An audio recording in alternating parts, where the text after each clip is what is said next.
Hola, muy buenas. Hoy vamos a conversar con el rector Aliro Borges. Él es rector de la Universidad Católica de Temuco. Muy bienvenido, rector Borges. Muchas gracias, Federico. Muchas gracias por acoger esta entrevista con nosotros. Pero Felipe, pues necesitamos saber qué está pasando desde el punto de vista de una universidad, una importante universidad de la zona. ¿Qué está pasando en esa zona? Todo el tema intercultural. ¿Cuál es el aporte universitario a ese tema que hoy día está tan candente y es tan necesario de procesar en este país, ¿no? Y además que aprovechemos de hablar del presupuesto universitario y cómo le afecta esto a las universidades regionales, ¿no? Cuyo es el caso de la Universidad Católica de Temuco, ¿no? Fundamentalmente está por terminarse de tramitar la ley de presupuesto, así que me imagino que usted ya tiene la información de cómo les va a afectar o no el 2021. Sí, ¿qué le parece que partamos, rector Borges, con el tema del financiamiento universitario y después pasamos al tema de la interculturalidad en la zona donde ustedes están instalados, que es Temuco? De acuerdo, me parece muy bien, y sobre todo, lo primero, el tema del presupuesto que se está discutiendo, y efectivamente a fin de este mes ya tiene que estar aprobado de acuerdo a la ley, y a nosotros nos tiene muy preocupados, a mí en particular, como miembro también de la red de universidades no estatales, el G9, nos tiene muy preocupados porque efectivamente el presupuesto en general venía con una disminución importante para el conjunto de las universidades. Estamos hablando del orden de 43.000 millones menos respecto al presupuesto 2020. Y las universidades ya venimos arrastrando una complicación de tipo presupuestario que viene desde el momento del estallido social en octubre del 2018, donde todas las universidades perdimos una cantidad importante de estudiantes, y después esto se agravó con la rendición de la prueba de la PSU en el 2020. Ustedes saben todo esto que pasó, que se tuvo que rendir en varias oportunidades, y eso también tuvo un impacto importante respecto a los estudiantes que las universidades recibieron. Entonces, eso ha ido sumando un efecto en los ingresos a la universidad no menor. Y para qué decir lo que ha pasado con la pandemia. En el caso particular nuestro, el hecho de que en marzo tuvimos que ir a clases a distancia tuvo un impacto muy grande porque, claro, efectivamente muchos estudiantes nuestros pudieron conectarse a la universidad a través de nuestras plataformas, pero claro, aquí hay un problema estructural que está asociado a la pobreza de esta región, que la cobertura o la iluminación de Internet no llega a todos los rincones de la Araucanía. Entonces, eso hizo que cerca de 1.200 estudiantes nosotros perdimos este año.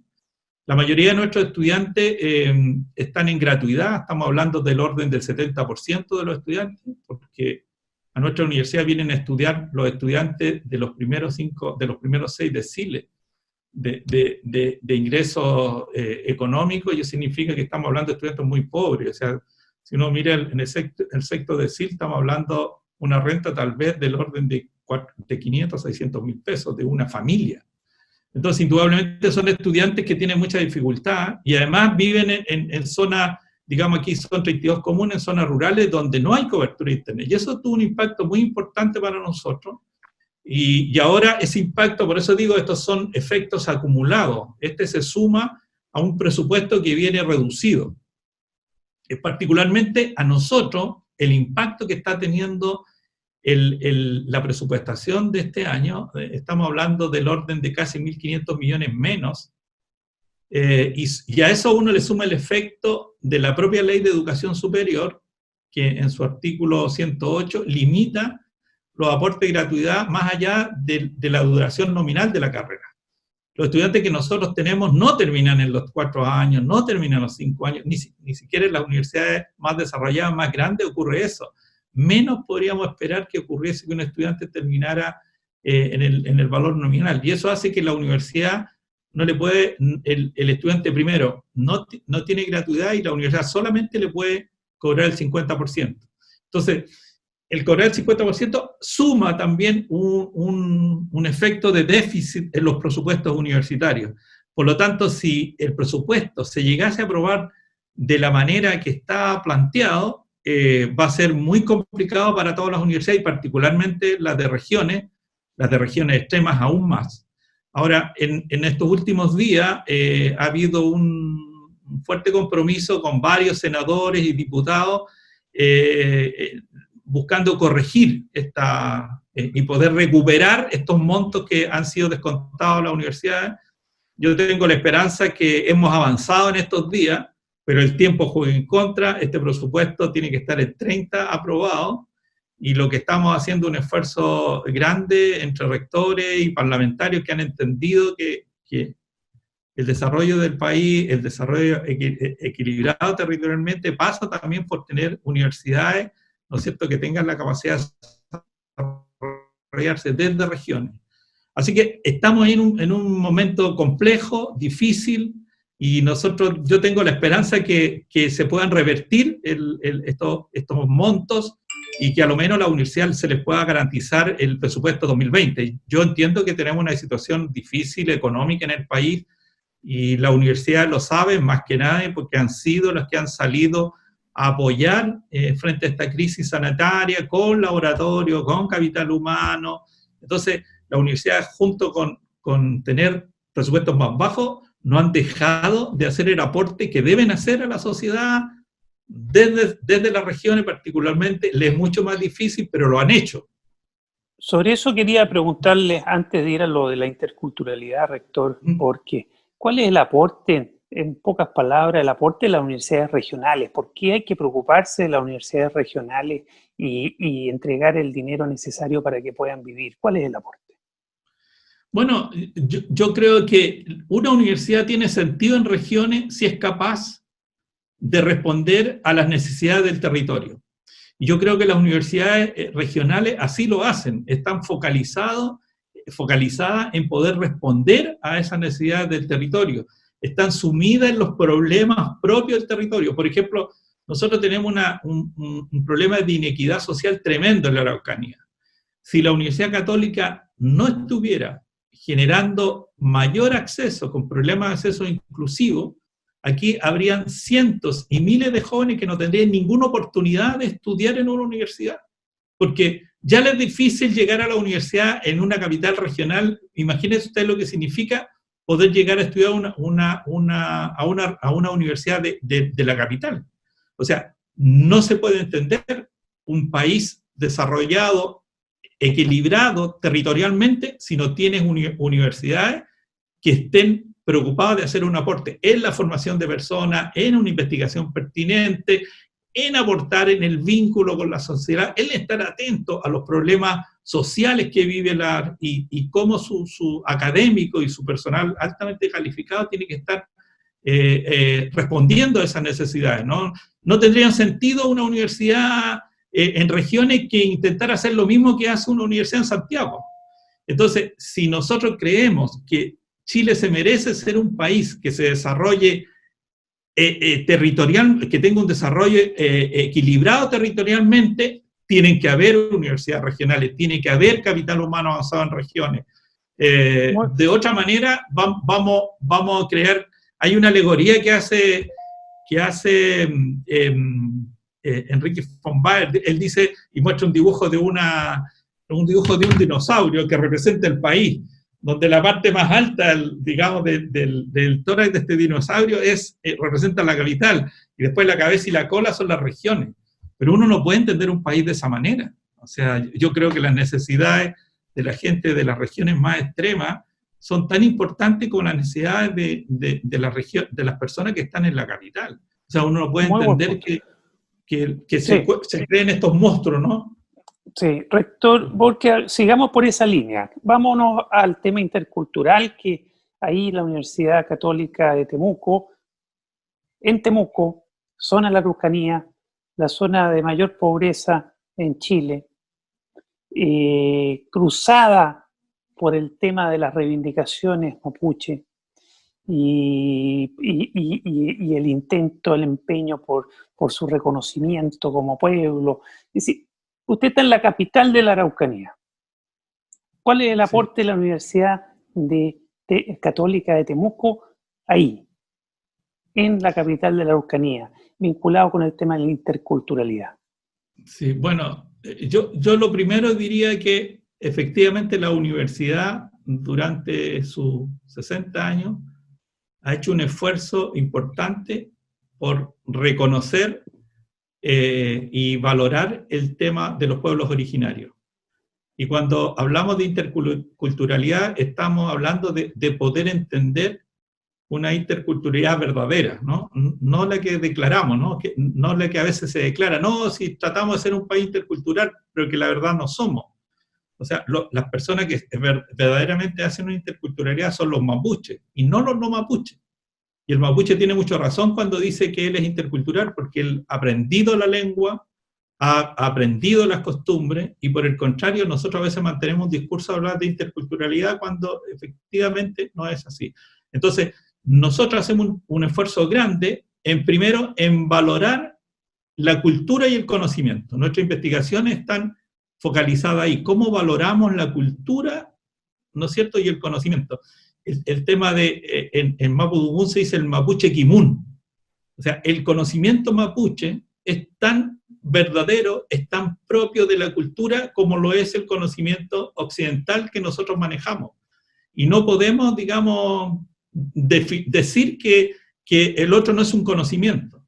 Entonces nosotros estamos justamente en generar ese diálogo en el reconocimiento.